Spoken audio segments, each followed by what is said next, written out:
Meron din tayong Padre Pio set mga friends. Sa mga hindi pa nakakilala kay Padre Pio, si Padre Pio lang naman po ang ginamit ni Panginoong Jesus para mag-cure ng mga iba't ibang sakit mga friends. This will serve as protection for our family, protection against evil spirits, delivering blessings in life. Kaya marami na rin nag-check out nito mga friends kasi they are treated as a guide and protection. At ito naman yung earrings niya mga friends. Bale complete set na to siya mga friends. May earrings.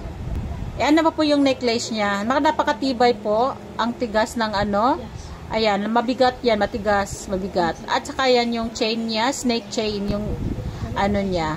Napakaganda rin siya. At yan naman yun din yung bangle niya. Ayan, matibay po. Non-tarnish, hypoallergenic pa rin yan mga friendly.